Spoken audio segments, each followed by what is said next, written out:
Live coverage आप देख रहे हैं और बड़ी खबर इसी से जुड़ी हुई आपको बता दें, चुनाव प्रचार का आज अंतिम दिन है और मैनपुरी में तमाम सियासी दिग्गज उतरेंगे।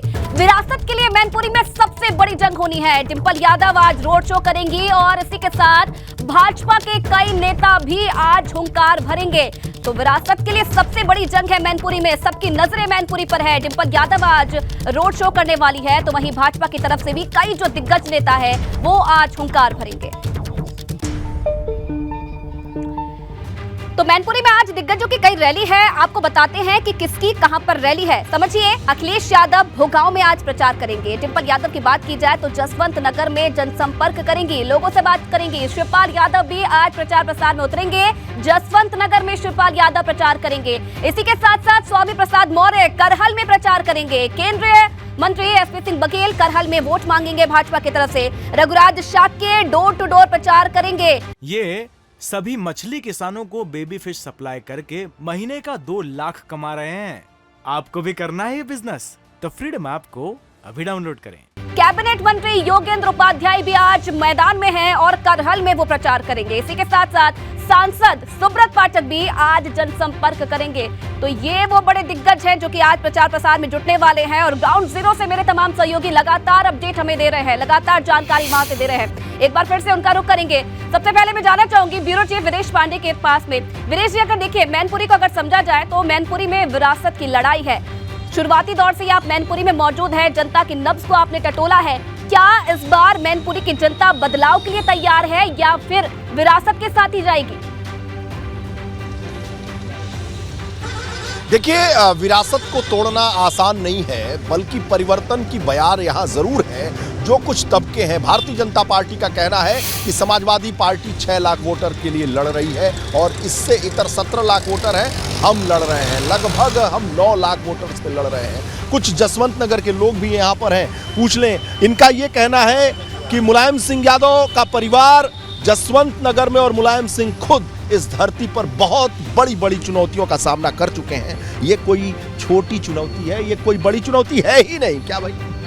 हाँ, बड़ी चुनौती नहीं है। क्या कह रहे हैं? डिंपल यादव जीतेंगे चुनाव जसवंत नगर से इससे। हाँ, ब्लॉक सैफई पड़ती है हमारे उसमें तो मौजा में कोई बस्ता भी नहीं लगाएगा भाजपा का। एक तरफा जीत है। हाँ, आसान लग रहा है क्या? आसान तो बहुत ज़्यादा है, क्योंकि नेताजी के बाद ये पहला चुनाव है और नेताजी ने लंबे समय तक इटावा और मैनपुरी आसपास के ज़िलों का बहुत प्रतिनिधित्व। पसीना क्यों छूट रहा है? किसको सर? हमें पसीना क्यों छूट रहा है? यहाँ तो सर श्योर है, sure and certain Dimple Yadav जिंदाबाद। यहाँ पर और कोई कई बड़े बड़े नेताओं ने वर्चस्व बनाने की कोशिश की है, लेकिन कुछ सफल नहीं हो पाया। नेता कुछ बदला सा नजर आ रहा है। कोई जमाना नहीं बदला है। यहाँ तो सिर्फ डिंपल यादव के अलावा कोई प्रत्याशी ही नहीं है। जो ये प्रत्याशी है ये तो बिल्कुल फर्जी प्रत्याशी है। इसका कोई मतलब ही नहीं, कहीं काम नहीं कभी कराया, कुछ कोई काम नहीं हुआ ना। गली गली घूमना पड़ रहा है, कभी ऐसा तो घूमना पड़ नहीं रहा। जिस रणभूमि में हमारे महान व्यक्ति मुलायम सिंह यादव ने जन्म लिया, वहाँ पे आप हराने की बात करते हैं तो बिल्कुल ऐसा असंभव है हराना उनको, बिल्कुल ही। और बात करते हैं जैसे कि आजकल क्या कर रहे हैं जो बीजेपी के कार्यकर्ता लोग हैं, जो नवयुवक जो बेरोजगार बच्चे जो पढ़ते हैं ना, तो उनको गुंडा एक्ट में फंसा रहे हैं। सीधा सीधा मैं एक विद्यार्थी हूँ, भारत का नागरिक हूँ, तो मेरे ऊपर गुंडा एक्ट लगा दिया गया है।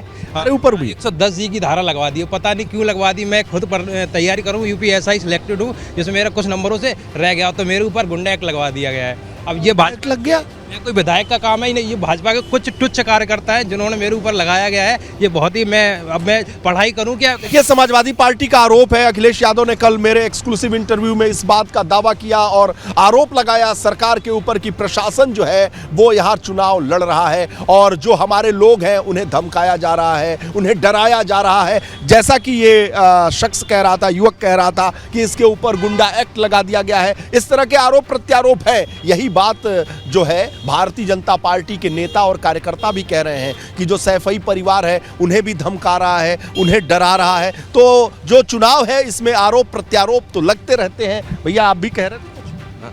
नहीं, हम तो कह रहे हैं, हम कह रहे हैं। अब लोग जो एक हो गए, शिवपाल चाचा और अखिलेश यादव, अब देखो सीबीआई और वो सब डराने लगे। सीबीआई का और वो सब बंगला फंगला की बातें चलने लगी और जब लड़ रहे थे तब इन्हें बहुत अच्छा लग रहा था। और अब देखो, अब इनका मकसद यही था कि केवल अलग अलग रहें। कब तक रहेंगे?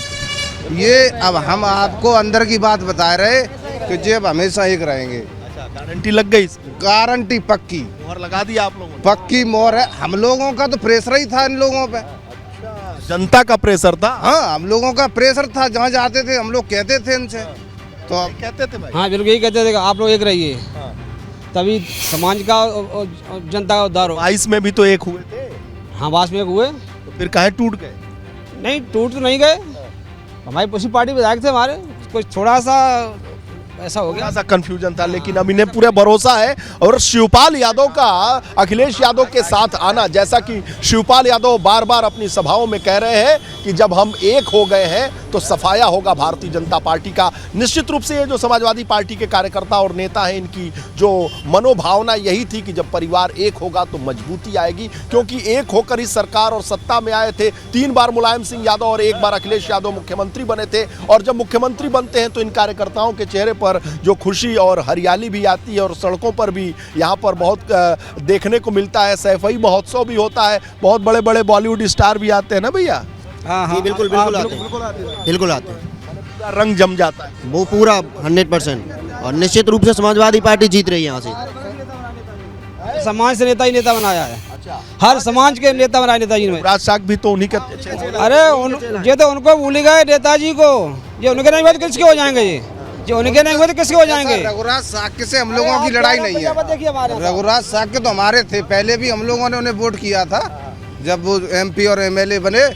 उनसे लड़ाई नहीं है रघुराज साक्य जी से, लड़ाई बीजेपी से है। वो चुनाव हार जाएंगे, फिर उनको फिर आ जाएंगे, की तरफ आ जाएंगे, फिर आ जाएंगे। शिवपाल जी कह रहे थे कि अब ऐसे लोगों को लेना नहीं है। क्यों भाई? ऐसे लोगों को कह रहे थे कि वो लेना नहीं है, वो चले गए, कैसा चेला है, कैसा शिष्य है, तमाम तरह की बातें लग रही है। मुस्कुरा रहे हैं आप? नहीं, राजनीति में असंभव कुछ नहीं होता है।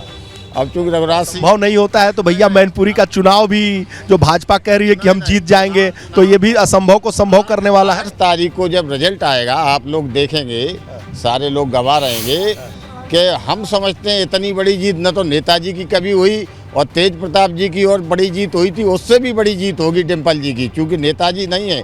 आज कार्यकर्ता, हर कार्यकर्ता पूरी तन्मयता से लगा है, और कार्यकर्ता ने अपना चुनाव बना लिया है। ये न तो कहीं ना कहीं कार्यकर्ताओं ने इस बात पर मोहर लगा दी बड़ी बात है के साथ इस बार वो चलना चाहते हैं, और ये हमने सुना सपा के कार्यकर्ताओं को कि उनका मन क्या कह रहा है। चलिए आप सभी लोग हमारे साथ बने रहिएगा, आगे भी आपसे बातचीत करते रहेंगे, हर सीट का हाल आपसे जानेंगे। तो सुना आपने, तमाम जो कार्यकर्ता हैं, चाहे बीजेपी के करें चाहे फिर सपा के कार्यकर्ताओं की बात करें, तो तमाम जो कार्यकर्ता है उनके मन में बस यही है कि इस बार उनकी पार्टी ही जीतेगी। तो 5 तारीख को मतदान होना है और 8 तारीख को नतीजे आएंगे, उसके बाद पता चल पाएगा।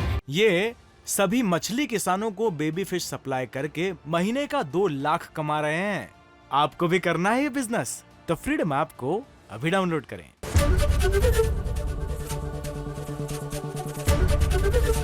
ABP गंगा, खबर आपकी, जुबान आपकी।